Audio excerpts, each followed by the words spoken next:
What's up, guys? Hope you're doing well. Today I want to talk about how to get over the fear of starting. The other day a friend of mine, said to me she wanted to start a vlog. She loves to travel and was like, I'd love to make travel vlogs. So I asked her, why haven't you started? And she was kind of like, I don't know, it's a lot of different reasons. And I think one of them is fear. So, I thought this is a great topic to make a vlog on. And I guess I'm going to give you my couple or several strategies on how to get over fear. So the first thing I'd say is, I think a lot of people deal with the fear of judgment. For this one, I think my number one advice is realize life is short. I think we all know that, we do know we're mortal human beings. But I don't know if we've consciously thought about the fact that, if we're 20 plus, we're going to be dead in 80 years. We're not going to, I'm 27. I'm not going to be alive in 80 years. And that's kind of how short life is in the grand scheme of things. And I guess you might be thinking, where am I going with this? But if life is that short, why not make the most of it while we're alive? Why are we waiting for some later time, some more perfect time to do things? This is the time. This is the time to do it. This is all we have. And the second thing in conjunction with this is realize life can change in a second. And I know this sounds terrible, and I'm not trying to scare people, but the future is unknown. The reality is, while most of us hope we can make it to 100, life can change in a second. I mean, today I could, be walking outside, or I could be, taking an Uber, or I could be driving, and I could get into a car crash that kills me. Obviously I don't hope for any of that to happen to me, but the reality is it could. There's so much in life that we don't control. I don't control whether anybody around me is driving while they're drunk or things of that nature. And again, I know it's kind of counterintuitive to look at it this way, but in that way, I think it's so important to live life regret-free, and try to really, think about, if I were to die today, would I have no regrets? Am I living the life I want to?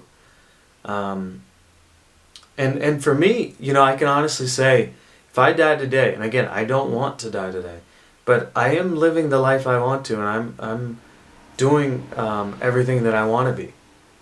And, I think when I bring this topic up, a lot of the time,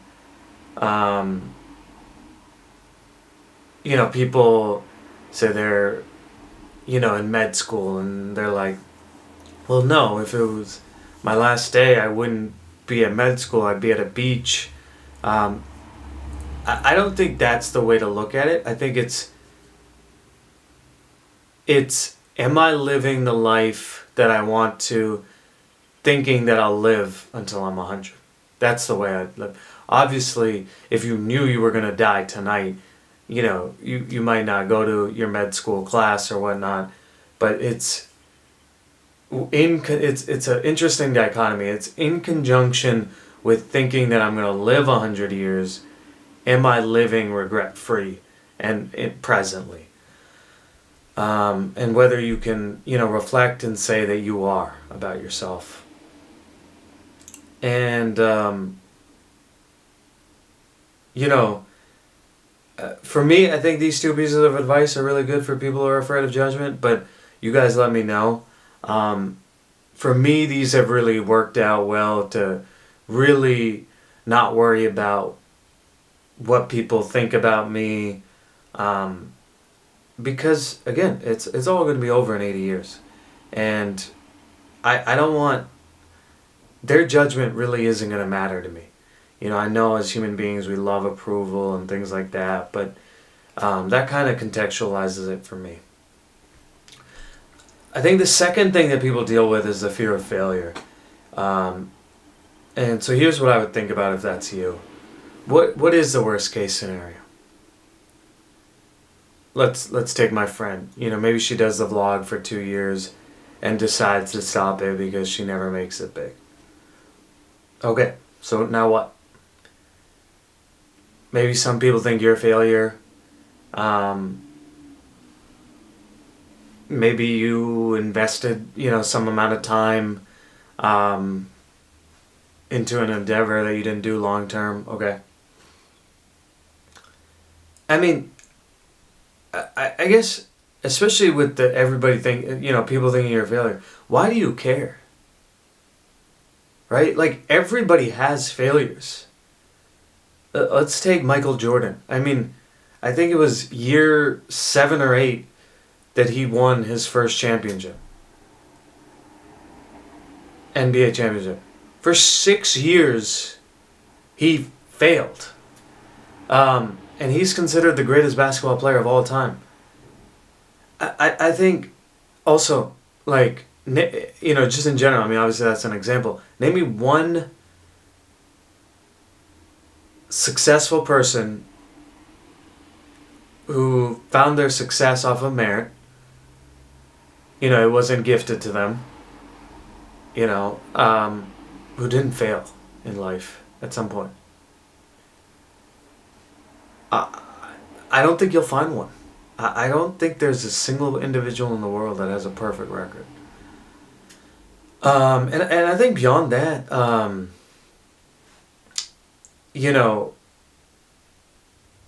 the people that think you're a failure, are they people you should be caring about? Because I look at it from like a true friend perspective. Like, if a friend, for my friend, if that happened to her, I would be like, dude, that's amazing that you chased your dream. It's amazing that you tried. Now you won't have regrets on not trying. Like, a real friend would be very encouraging and supportive. Like, you put yourself out there. A lot of people never do. So I'm not sure that you really should care about those types of people. And then in terms of the time investment or whatever, I think even if you do fail, you'll learn a lot. Again, I can go into names and things like that of famous people that tried something first and it wasn't a great success, but then something later that they tried did become a success. I already talked about Michael Jordan. There's definitely others, obviously, like the founders of Clubhouse had tried previous apps before they had tried Clubhouse. I mean, regardless, whether the person you're looking up to is an artist, an entrepreneur, an athlete, politician, teacher, whatever, there are learning lessons in failure. If you start a business and it fails, you'll learn a lot from the entrepreneurial journey. You'll learn about marketing. You'll learn about the consumer. You'll learn about managing people. You'll learn about strategy. These are lessons that could actually be very helpful to you should later on you have another business idea that you want to execute on, because from those lessons you'll do a lot better of a job managing your second venture.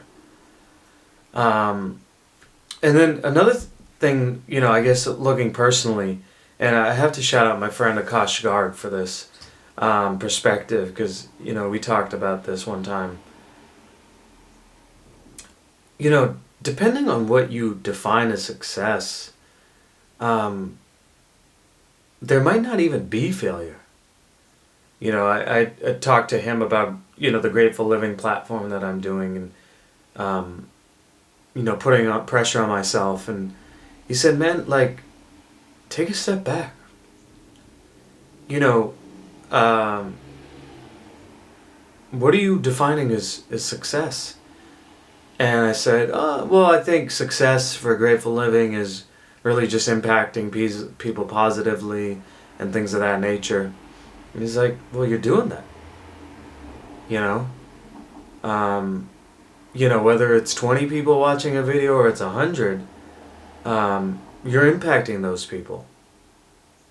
And, it's interesting, now looking back on that discussion, at this point, the channel on YouTube, Spotify, and Apple has over 50,000 plays.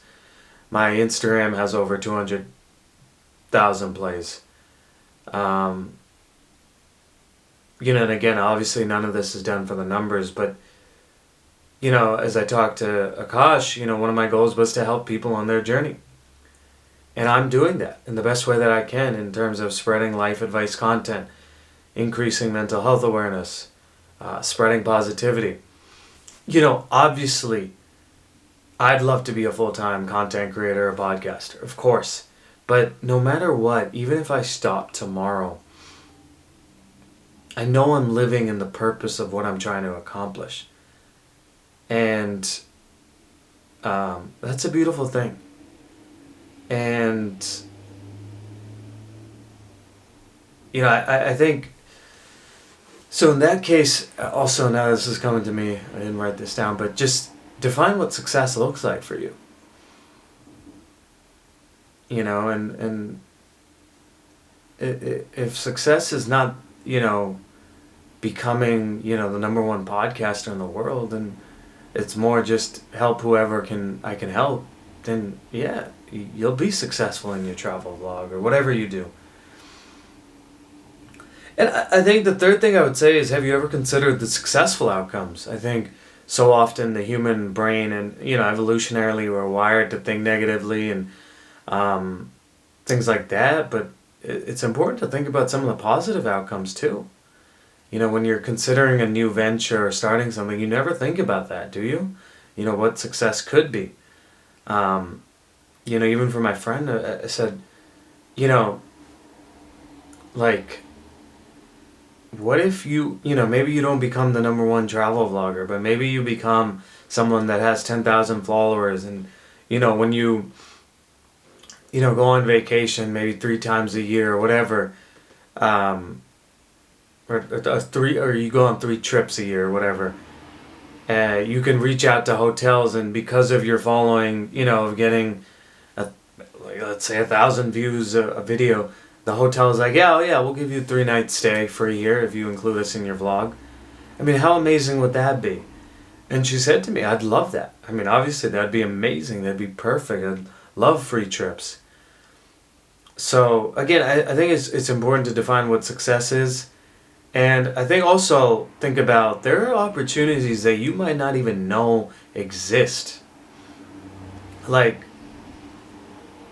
again, going back to Grateful Living, like, I'm not a successful athlete, politician, entrepreneur, athlete. Like, for all intents and purposes, I'm a nobody.